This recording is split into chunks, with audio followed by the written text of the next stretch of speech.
Darren, safe to say the last one didn't end the way you wanted to. I imagine it was kind of an unfulfilling day for you. So what were your emotions like after that fight?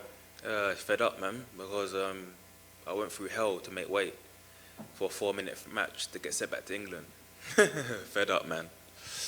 Could you see at the time? I mean, did the doctors make the right decision, or do you feel like, man, I should have been able to keep fighting? Keep fighting till you kill me. That's it, man. If I answer your questions and I walk to you, what more do you want? So was it important for you that they put this exact fight back together? I mean, obviously you just wanted to compete, but was it important that they put this one back together?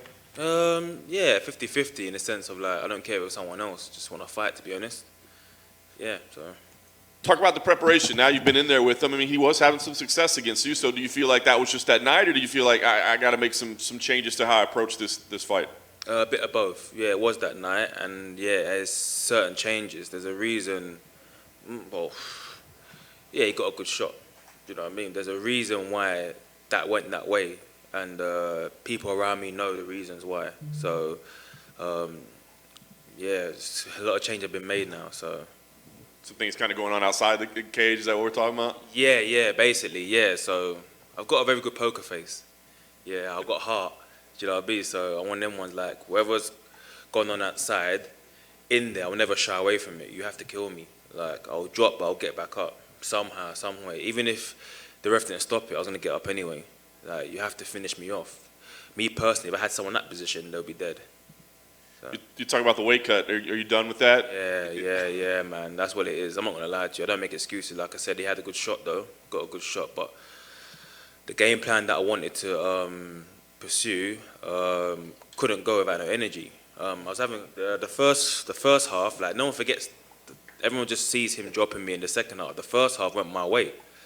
Had him on the back foot the whole time. But I was just too static, too stationary. And then from when he held me, a lot of energy went down. Like, it's just pissing me off, man. Sorry for the language, it's pissing me. Like, it's not just that fight, though. It's every middleweight fight I had. Like, I ain't no hypocrite. Even the fights that I've won, I'm grateful for, do you know what I mean? But everyone just gets me there and holds me there. And it's like, I'm trying to get out, do you know what I mean? Sometimes I do, sometimes I don't. But that don't happen to me when I'm at a camp, you know what I mean? And I just feel like the last one, I was really depleted, man. But I didn't show that. Unless I'm telling you now, you wouldn't know. Right. But like I said, I don't take nothing away from him. Like, it was a good shot, do you know what I'm saying? But my mind wasn't there. It wasn't there at all. So I've made a few changes now, so it's going to be good. Nice. I guess light heavyweight fight week's a lot more pleasant for you? A lot more pleasant, man. Like, I'm just smiling, I'm eating. Yeah, all the food you can imagine, I'm yamming it, man. Any ice cream, all these, I'm just yamming it all, man. I'm just happy. And that's been like that through the whole camp. And in my eyes, I believe that you shouldn't make weight when you're in camp. Make weight in fight week. Enjoy your camp, do you know what I mean? That's one thing I haven't had for about 5, maybe 6 years or 5 years. I haven't enjoyed a camp, do you know what I mean? I've enjoyed it, like 50-50, do you know what I mean? But not fully like this. And as I noticed, when I've enjoyed it, the stats have gone up. I'm beating like records in the gym, and there's no downward motion. It's all gone up. Do you know what I mean? So, and even fight week as well, people are saying to me already, like, you're smiling a lot more, you know, interviews, you're smiling a lot more, do you know what I mean? Apologies if I'm not now, I'm just tired, but you get my drift. Maybe heavyweight next. Oh, don't test me, man. It's a lot of rice and peas and jerk chicken for that, man. Oh.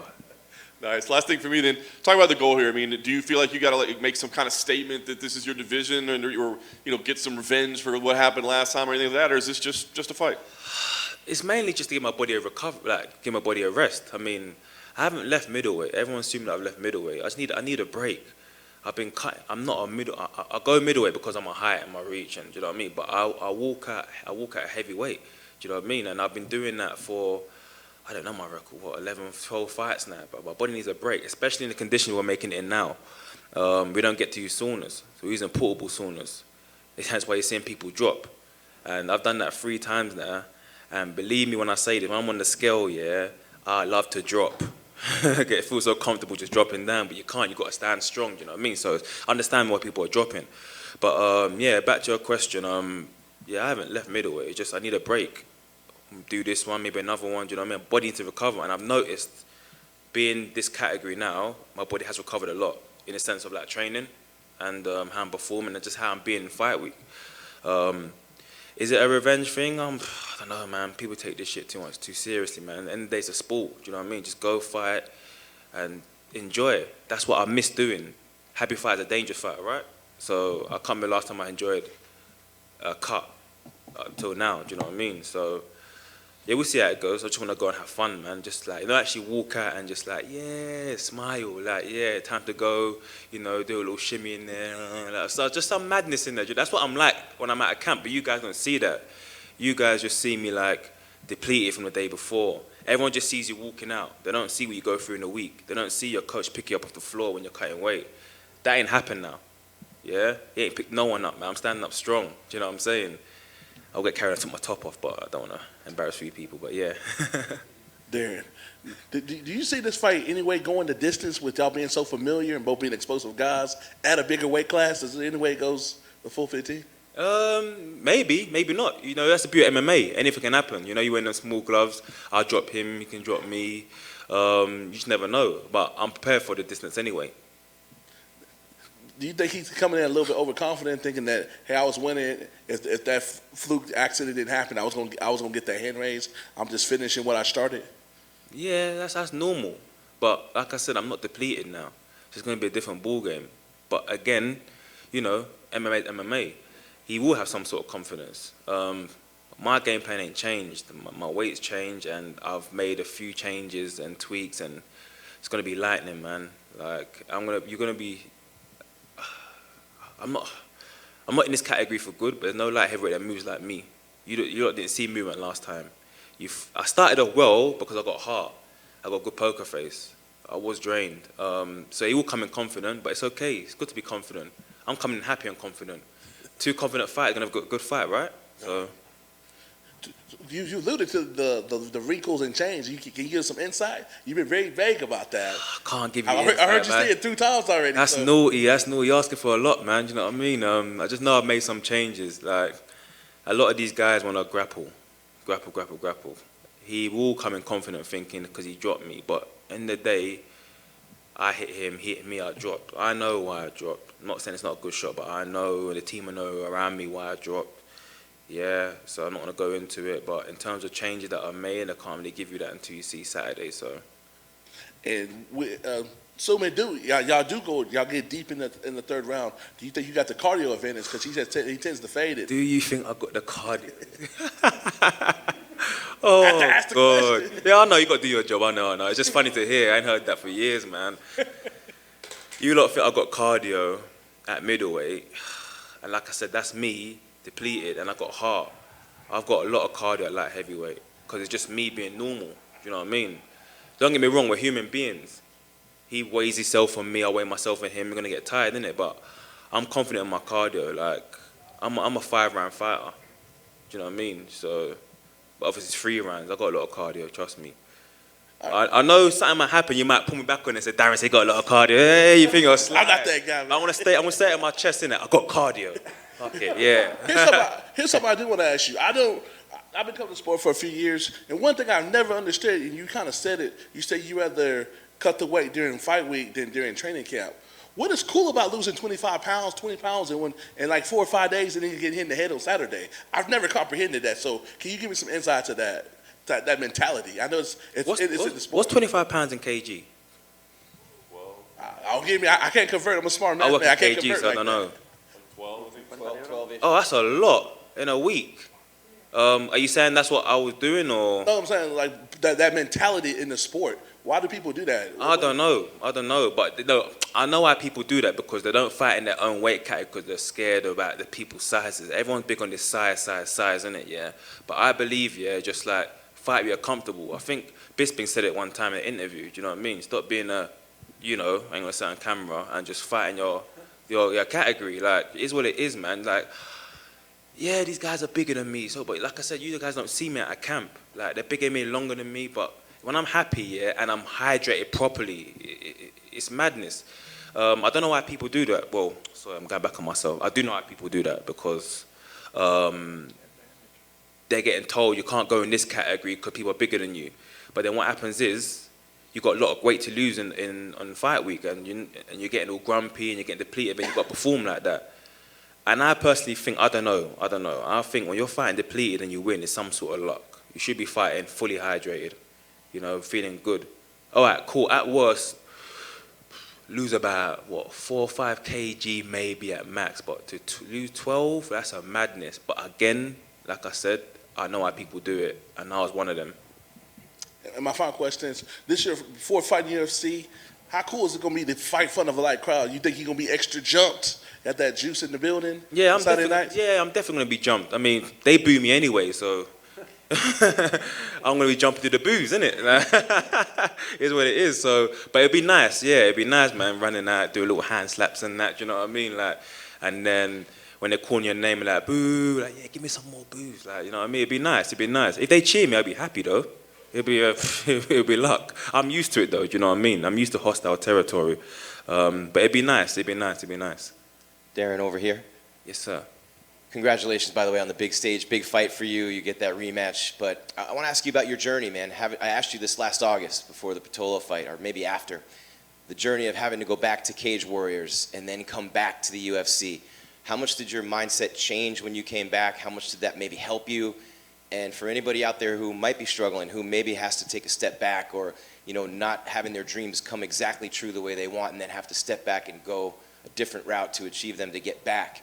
Can you talk about that journey and what it was about you, that mindset that allowed you to stay focused and know you were going to get back here?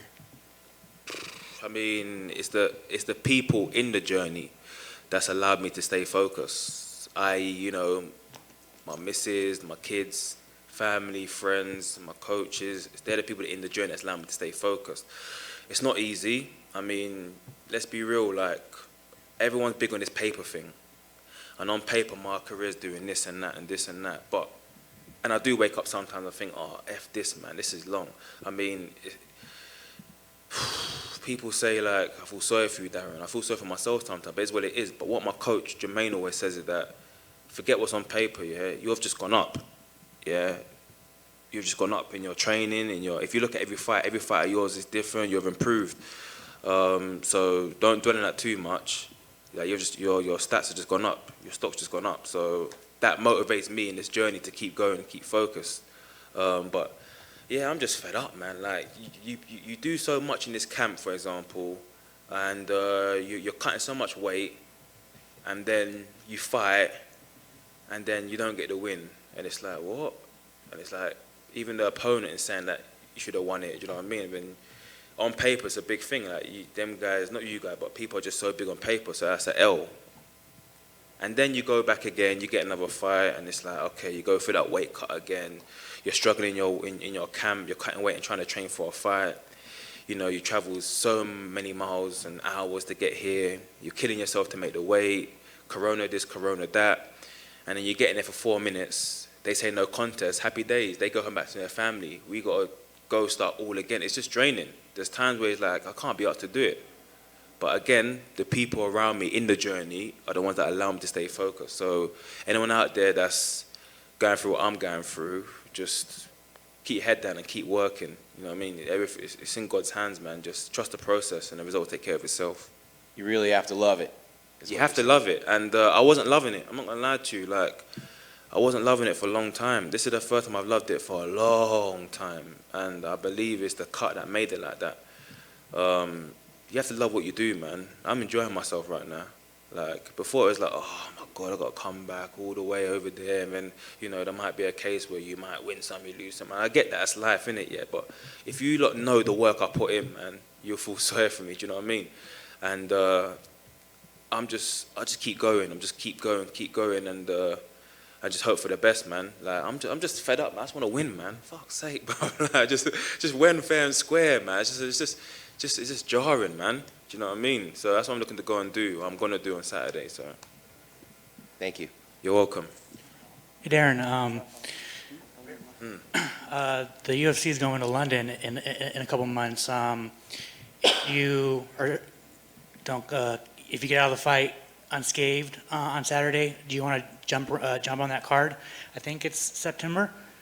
I heard about it, yeah. If I get out of the fight unscathed, I don't care, but I'll fight on one leg. It don't bother me, man. Like, just call me up, I'm ready to fight. It don't matter, man. Come out. little cuts and bruises and that. It's a fight game. Do you know what I mean? Just give me a call.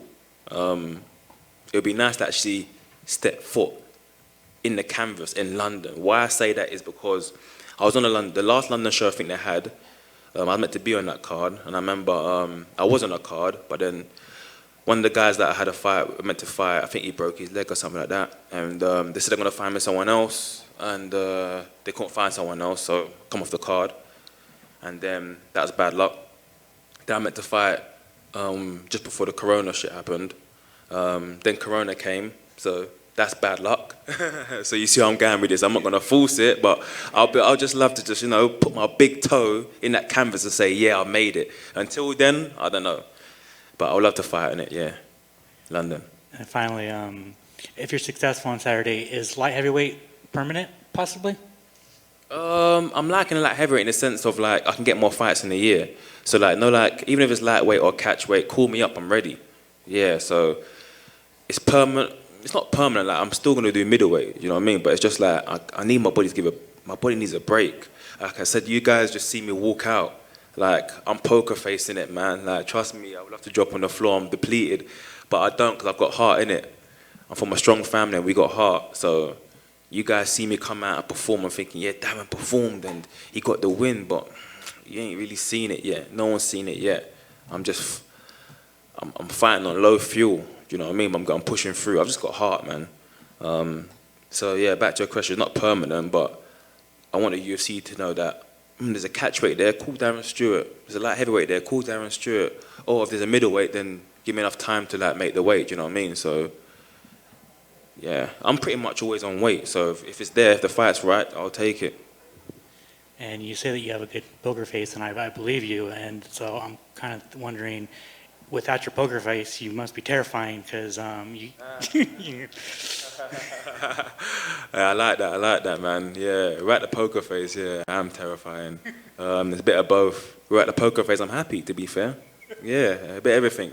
Cool. Thank you. You're welcome. So ERYK, obviously running it back after that last one, was it important for you to do this one again, or did it really matter to you? One didn't really matter to me, you know. This is the name they called me with, and you know, it wouldn't matter if it was somebody else or Darren. So it just so happened to be Darren. So you know, here we are. Nice. The knee obviously is the big story, right? The illegal knee. I was trying to judge by your reaction, like after everything happened. Like, when did you realize, this was illegal, and you know, it could potentially end the fight?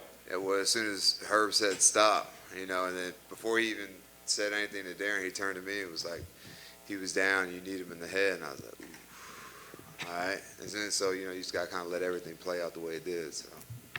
What's your take as you're watching everything kind of like be evaluated and that sort of thing? I mean, are you thinking like, gosh, I hope we'll carry on, or oh my, I can tell this is over? Yeah, no, of course I wanted to continue, but you know, they have these protocols in place for a reason. You know, I just think that, you know, if I do that in the first minute of the fight, you know, Darren takes his time and the fight goes on, but, you know, how's he supposed to pass any kind of concussion protocol or whatever they do when, you know, the previous 4 minutes, you know, I was getting at him pretty good, so of course he's not going to be coherent enough to answer any questions and stuff, so kind of kicking myself in the butt about it because, you know, I kind of gave him a way out, so to speak. What is going through your mind? Because obviously we've seen a couple of illegal blows lately, right? And so I was just curious what the mindset, like when you're throwing that knee, are you thinking about positioning, or, you know, I mean, I know you're not trying to do something illegal, right? So what's the thought process like in that moment? Man, you know, there was no thought process. You know, it's just kind of kill mode, for lack of a better term. You know, you hear the referees telling the fighter to defend himself, so you know the fight's almost over. You know, he was kind of up, down, up, down, up, down. I thought he was on the way up, and from the way I was standing on top of him, I couldn't really tell. So you know, it's 100% on me. Yeah. What'd you think of Peter Yan kind of coming at you on social media? I laughed. I'll be honest. Yeah, no, it's cool. You know, I don't think that, you know, he meant anything by it, but you know, it's fun to go back and forth like that with other fighters and stuff. So the rematch is done. You said it. You were kind of putting it on him. So in terms of preparation, I mean, do you change anything? Did you learn anything in there that like, hey, we got to tweak, or you just say, go do that again? Yeah, you know, if it goes like that again, then I'm cool. You know, I just got to finish it the right way. Nice. Last thing for me, I mean, what type of fight? I mean, do you think we see the same fight, or is it, because it's so interesting to see we're putting it right back together? Is it the same?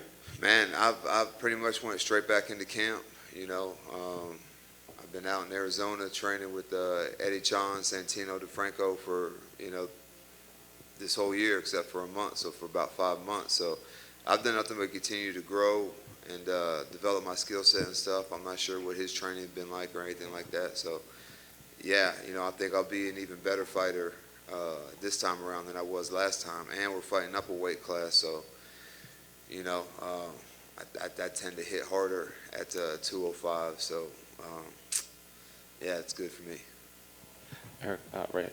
Was it difficult at all to mentally just reset, knowing, like you said, you were putting it on him, and now you have to face the same guy again, like outside of the physical preparation, but was it difficult at all to mentally get back into this fight? Not really. You know, I have like a 24-hour rule, win, lose, or draw, and you know, or no contest in this case. After 24 hours, you know, whether I'm happy, sad, or whatever, then I'm over it and we're on to the next. And then you said you were training in Arizona just 2021, is what you were saying? Like from the beginning of this year? Yeah. I went out there in January to get ready for the fight in March, and then pretty much had the half of March and a little bit of April off, and then was back out there in Arizona training again. And we've heard so much about Eddie Cha's skill set as a striking coach. The fighters seem to just flock to him from all over the country. What specifically about him drew you to come out here to Arizona? Man, he's really the guy that like emphasizes the distance. You know, if you watch my fights before, man, it's kind of a brawl. You know, toe to toe, and I hit you, you hit me, and we'll see who's left at the end. And you know, that's not very conducive to a long career. You know, so. I wanted to be able to use my athleticism a little bit more. So now I think, you know, Darren only landed one punch in that first one, and you know, just being further away and being able to close distance, engage distance, I think for me is going to be the difference in my performance. Who are some of the other bigger guys he's been training right now? Because we see him a lot with the smaller fighters, but we don't see a lot of bigger guys like you with him. Well, this camp and last camp, they brought guys out for me to train with. There's not a whole lot of big guys that train there on the day-to-day, but like Ryder Newman came out there last night, Curtis Millander, Jared Rebel came out there this time. And, man, there's a guy out there, a welterweight, Ray Waters. Y'all probably don't know about him yet, but I assure you will here in the near future. Eric over here. Is this 4-way to 205, is that going to be a permanent thing, or you just testing the waters? Nah, Darren wanted to fight at 205, so it's, you know, no skin off my back, so it's whatever. So would you wouldn't make that a permanent home, because you got a big frame for middleweight. Man, I like middleweight. I like the preparation for middleweight. I have to be more disciplined, especially with my diet and stuff, and I think it just makes me that much more dialed in on fight night. How much pressure do you have being kind of, you're home away from home to put a show on? I'm pretty sure you're going to have a lot of friends and family that are going to be here in Phoenix to see you do your thing. Oh, man, I do that anyways, you know. I think all my fights are pretty fun and entertaining to watch, and I think it'll be even more so now that there's fans and you can feel the energy of the crowd and whatnot. I can tell you're a big mental guy, which you already locked up with him. He felt your power, you felt his. When you see him, when you have y'all stare downs and stuff like that, what do you think is going to be going through your head, knowing that you basically took this man's will and let him off the hook, and you're going to have to do it again? You know, I just try to like gauge people's energy at the stare down. You know, you can kind of, you know, see them breathing a little harder. You know, they look away sometimes. You know, so I don't know. I really just go off of him. You know, it's like, oh, okay, you know, maybe he's a little timid, or you know, I can see the nervousness, or you know, whatever. I'm not sure what his energy will be like when we look each other in the eyes. Do you have to get a finish, or it's just all about just getting your hand raised, regardless of by decision or whatever? As long as you get your hand raised at the end of the day, that's all that matters. Or you been, I got to finish this fight and send a statement?